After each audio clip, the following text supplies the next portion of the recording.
जिस मनुष्य के मन में निश्चल प्रेम, त्याग और समर्पण की भावना हो, उसके हृदय में प्रभु श्री राम ही बसते हैं। रामायण जीवन जीने की सबसे उत्तम शिक्षा देता है। कभी समय मिले तो रामायण को पढ़ने और समझने का प्रयास कीजिए। एक रात की बात है, माता कौशल्या जी को अपने महल की छत पर किसी के पैरों की आहट सुनाई दी। उनकी नींद खुली।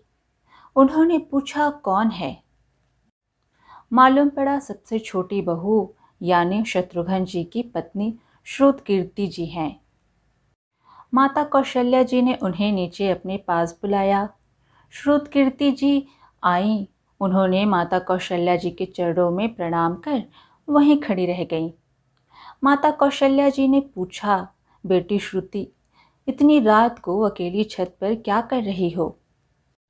क्या नींद नहीं आ रही? शत्रुघ्न कहाँ है? श्रुतकीर्ति की आंखें भर आईं। कौशल्या माँ के सीने से लिपट गईं। बोली, माँ, उन्हें तो देखे हुए 13 वर्ष हो गए। सुनकर कौशल्या जी का हृदय कांप गया। उन्होंने तुरंत आवाज़ लगाई। सेवक दौड़े आए। आधी रात ही पालकी तैयार हुई। आज शत्रुघ्न जी की खोज होगी। कौशल्या माँ चली। अयोध्या के जिस दरवाजे के बाहर भरत जी नंदीग्राम में तपस्वी होकर रहते हैं, उसी दरवाजे के भीतर एक पत्थर की शिला है। उसी शिला पर शत्रुघ्न जी अपनी बाह का तकिया बनाकर लेटे मिले। माँ कौशल्या शत्रुघ्न जी के सिरहाने बैठ गईं। धीरे से बालों में हाथ फिराया तो शत्रुघ्न जी ने आंखें खोली। माँ, उठे, चरणों में गिरे। माँ, आपने आने का क्यों कष्ट किया? मुझे बुलवा लिया होता। कौशल्या माँ ने कहा, शत्रुघ्न यहाँ क्यों? शत्रुघ्न जी की रुलाई फूट पड़ी।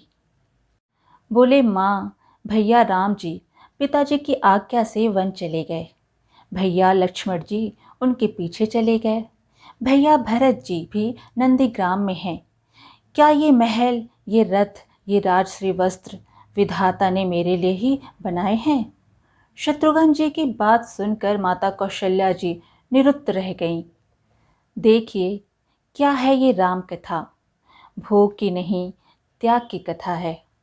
भगवान राम को 14 वर्ष का वनवास हुआ तो उनकी पत्नी सीता जी ने भी 14 वर्षों का कठिन वनवास सहर्ष स्वीकार कर लिया। परंतु बचपन से ही बड़े भाई की सेवा में रहने वाले लक्ष्मण जी कैसे राम जी से दूर हो जाते? माता सुमित्रा से वन जाने की आज्ञा लेकर जब लक्ष्मण जी पत्नी उर्मिला के कक्ष की ओर बढ़ रहे थे तो सोच रहे थे कि माँ ने तो आज्ञा दे दी, परंतु उर्मिला को कैसे समझाऊंगा, क्या बोलूँगा उनसे? यही सोच विचार करके लक्ष्मण जी जैसे ही अपने कक्ष में पहुँचे तो देखा कि उर्मिला जी हाथों में आरती का थाल लेके खड़ी थी। उर्मिला जी बोली, आप मेरी चिंता छोड़ प्रभु श्री राम की सेवा में वन को जाइए। मैं आपको नहीं रोकूंगी।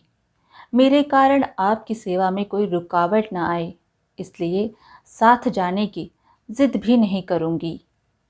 जो बात कहने में लक्ष्मण जी को संकोच हो रहा था, परंतु उनके कुछ कहने से पहले ही उर्मिला जी ने उन्हें संकोच से बाहर निकाल दिया।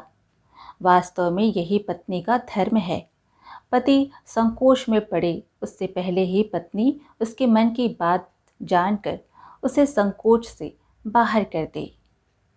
लक्ष्मण जी प्रभु श्री राम के साथ वन में चले गए, परंतु 14 वर्षों तक पत्नी उर्मिला ने एक तपस्विनी की भांति कठोर तप किया।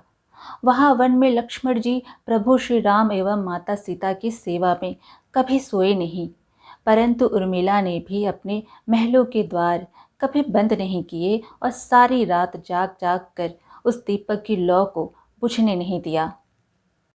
मेघनाथ से युद्ध करते हुए जब लक्ष्मण जी को शक्ति लग जाती है और हनुमान जी उनके लिए संजीवनी बूटी का पर्वत लेकर वापस लौट रहे थे, तो बीच में अयोध्या के ऊपर से गुजरने के दौरान भरत जी ने उन्हें देखकर कोई मायावी राक्षस समझा और उन्होंने हनुमान जी को बाढ़ मार दिया। जिससे हनुमान जी गिर जाते हैं। तब हनुमान जी सारा वृत्तांत सुनाते हैं कि सीता जी को रावण हर ले गया, लक्ष्मण जी युद्ध में मूर्छित हो गए हैं। यह सुनते ही माता कौशल्या जी कहती हैं कि राम को कहना कि लक्ष्मण के बिना अयोध्या में पैर भी मत रखना, राम वन में ही रहें। माता सुमित्रा कहती हैं कि राम से कहना कि कोई बात नहीं, अभी शत्रुघ्न है, मैं उसे भेज दूंगी। मेरे दोनों पुत्र राम सेवा के लिए ही तो जन्मे हैं। माताओं का प्रेम देखकर हनुमान जी की आंखों से अश्रुधारा बह रही थी, परंतु जब उन्होंने उर्मिला जी को देखा तो सोचने लगे कि यह क्यों एकदम शांत और प्रसन्न खड़ी हैं। क्या इन्हें अपने पति के प्राणों की कोई चिंता नहीं? हनुमान जी पूछते हैं, देवी, आपकी प्रसन्नता का कारण क्या है? आपके पति के प्राण संकट में हैं। सूर्य उदय होते ही कुल का दीपक बुझ जाएगा। उर्मिला जी का उत्तर सुनकर कोई भी प्राणी उनकी वंदना किए बिना नहीं रह पाएगा। उर्मिला बोली, मेरा दीपक संकट में नहीं है, वो बुझ ही नहीं सकता। रही बात सूर्योदय की, तो आप बेशक कुछ दिन अयोध्या में विश्राम कर लीजिए, क्योंकि आपके वहां पहुंचे बिना सूर्य उदित हो ही नहीं सकता। आपने कहा कि प्रभु श्री राम मेरे पति को अपनी गोद में लेकर बैठे हैं। जो योगेश्वर प्रभु श्री राम की गोद में लेटा हो, काल उसे छू भी नहीं सकता। यह तो वो दोनों लीला कर रहे हैं। मेरे पति जब से वन गए हैं तब से सोए नहीं हैं। उन्होंने ना सोने का प्रण लिया था, इसलिए वे थोड़ी देर विश्राम कर रहे हैं, और जब भगवान की गोद मिल गई तो थोड़ा विश्राम ज्यादा हो गया, वे उठ जाएंगी।